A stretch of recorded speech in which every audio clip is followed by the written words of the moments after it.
All right, everybody. This is take 75 of using a CNC machine. You would love the bloopers. They are riveting. Riveting. Anyway, I'm here to show you how to use our wonderful CNC machine. It is, you can do a lot of really cool stuff with it. It's an extremely accurate machine. So what I'm going to show you on a really simple project that you guys are working on right now is the nameplates for the teachers on campus. And we're going to take a block of wood and we're going to mill something like that. And this one actually is a Jenga brick. It says go to, and on the other side it says valley. So this is being done for our middle school as a kind of a recruitment project. But I'm going to show you how to do your nameplate. It's a very similar setup. And there's really six main steps that you got to follow. And within those steps, there are some kind of complicated things that you got to do, but I'm going to do my best to explain them well, I guess. So our 6 steps, probably a good idea at this point to pause and write those 6 steps down so that you can take some notes on them in your engineering notebook on how to use our CNC machine. So we have home the machine, secure the material, check the bit, zero the machine, verify the NC code, and then run the program, okay? So I'm going to go through each of those 6 steps in this video. I'm going to try to do it with the quickness before the bell rings in 6 minutes. Okay, first up, we have to home the machine. We just turned the machine on, so we need to home it. You need to close the windshield, watch the windshield close. And then you need to, there's a little home on there that you'll find. It's hard to see from my camera, but it's at the top bar. It looks like a little house. Hit home. Home. And then you can see the machine starting to home. What it's doing is it's going through figuring out orienting itself within space right now. It's figuring out how far it can go on the x-axis, how far it can go on the y-axis, and how far it can go on the z-axis. I think it actually does z, x, y, but that doesn't really matter. It's just figuring all that out. So once it's homed, it's homed. Our next step is to secure the material. So we're going to open up our windshield, click the little windshield button.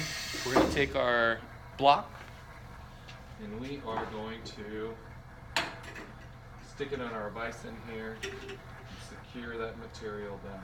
You want it to be secure. You don't want it to go in here. You should be able to pull up on it, shake it a little bit, and it's not going to go anywhere, okay? All right, so once you've secured the material, you're going to check your bit. My program calls for an 1/8 inch end mill, and our program that is in CNC Motion, we have that set up as Tool 1, and Tool 1 is this guy right here, 1/8 inch end mill. It even said the 1 rubbed off, but it's our 1/8 inch end mill, okay? And so 1/8 inch end mill here, little guy. And the way that you put these back in is really important. If you do need to change out the bit, do not grab it from up here. If you try to put it in the machine like that and it pulls it up, it's gonna pinch your fingers really bad. It's gonna hurt a lot, so don't do that. Always grab it below that little lip and then you're good. So you're gonna shove it up there, you're gonna hold it in there, press the green button, let it go, and don't let go of the bit until the machine is actually taking it securely. Okay, so now we've got our bit in there. We are ready to zero the machine. All right. So we're gonna click on the little hand wheel. There's a little squiggly green line. I know you can't see it from here, but I'm pointing to it. It's a green box with a little squiggly line in it. I'm describing it to you so you guys can see it. Gonna click on that, and that actually activates our hand wheel here. So our hand wheel, we are gonna first do our x-axis. We're gonna wind it on over, okay? And then we're gonna lower it. And what I'm doing is I'm taking the bit, I'm gonna get it pretty close to the wood, okay? So I'm about that far above the wood right now. And now I'm gonna go on my x-axis. And I'm going to try to put the middle of the bit straight down the edge of the wood. Now, this is not the most accurate way to zero a machine. However, our part is just a sign that's being milled that has letters on the top being milled into it. So accuracy is not that important on this one. I'm just showing you how to get it done quickly. There's a couple different methods that we could use to get it done extremely accurately if we were doing some type of part that had to fit within another part, or if there's some reason that it needed to be a super hyper accurate zero. But this is just a really quick way of getting it done for our needs, which is we don't really need something super accurate. So what I'm going to do is I'm going to look down the line here, and I can see my bit is not halfway down the edge. Okay. So I'm going to just bring you in over here. Forgive the shaking. You can kind of see how the middle of that bit is halfway, the wood is pointing at halfway down the bit. Okay, so that's zeroed on the x-axis. All right, I'll set you back down. Okay, all right. Then we're gonna come over here, we're gonna go to setup. Setup, we're gonna go set position. So set position, well, we just set the position for the x-axis. We're gonna change only the x-axis to 0. Hit 0, enter, okay? So now we're gonna pull it out on the y-axis. We're gonna go 0 to the y-axis. So I'm going to hit my little squiggly green button again for the hand wheel. Activates the hand wheel, change it to y. And then we're gonna do the same thing on the y. So the y is going this way, right to left. And I'm just looking for the bit to get going down the middle. I'm not gonna show you that one because it's the same thing as the x, only it's going in the opposite direction. Okay, so I'm gonna go over here, I'm gonna hit setup, set position, and I'm gonna change y to 0. Okay, and last but not least, we are going to set the z-axis. So I'm gonna pull up my hand wheel. Oops, pull up my hand wheel. Notice that positive z, we're gonna turn it this way, turn it clockwise, counterclockwise for down, and I'm gonna put the bit over the part. I'm gonna get it pretty close till I'm literally that close. That close. Where's my camera? Okay, and then I'm gonna change it so it makes smaller steps as it goes down. Okay, and that way I can get really close to the part without actually ruining my bit. There's the bell, so I'm running out of time here, so I'm gonna go pretty quickly. All right, so then I'm gonna hit setup, set position, and I'm only changing z to 0 now.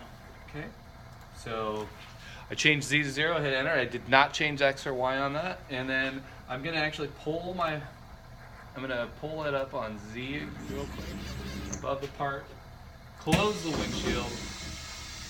We need to, if you hit F8, we can go to check our zeros, so 0, 0, and then my z-axis, we're not gonna change. You don't wanna run the x and y and the z all at the same time. So x and y, and then we can do z.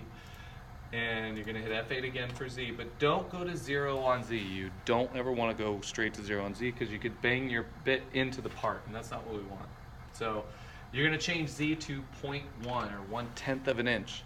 And then we're gonna look at our z-axis. We're gonna see that we're right at the front left corner of our part, which means I have zeroed the machine correctly.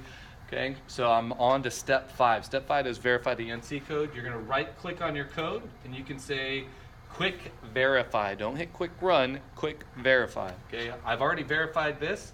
So I'm not gonna quick verify because it does take a while and that would make for a really boring YouTube video. And then once I've verified it, I'm actually ready to run the program. So when I run the program, you're going to hit the green play button. There's 2 of them on the screen. There's one up here and there's one down here. Doesn't matter which one you click, you're gonna hit green play. Okay, and you're gonna hit run program. It's gonna pull the bit up, and it's doing that so that you can take a second to check to verify that you have the correct bit in there. If you do not have the correct bit in there, you're gonna have to go back to step number 4 after you put the correct bit in there, because if you put a different bit in there, it's no longer zeroed for our bit. Okay, our machine isn't set up to automatically change those tools. So I'm gonna verify that I have the correct bit. I'm gonna put my right hand on the emergency stop button. It's up there, it's a little red button up there.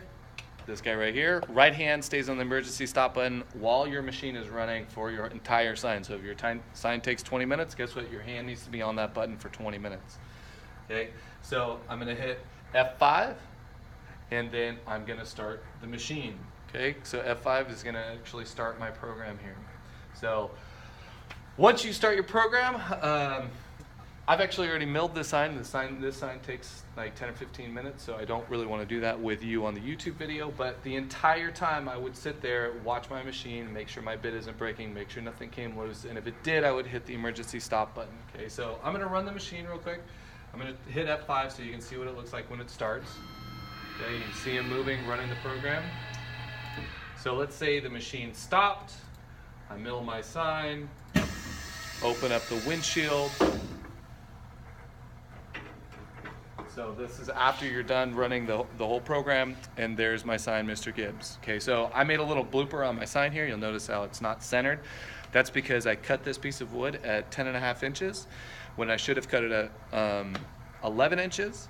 So I could put this on the wall of shame here, but what I'm gonna do is actually cut this down here on this side to cut that excess material off, and it'll look like I meant it to be that way.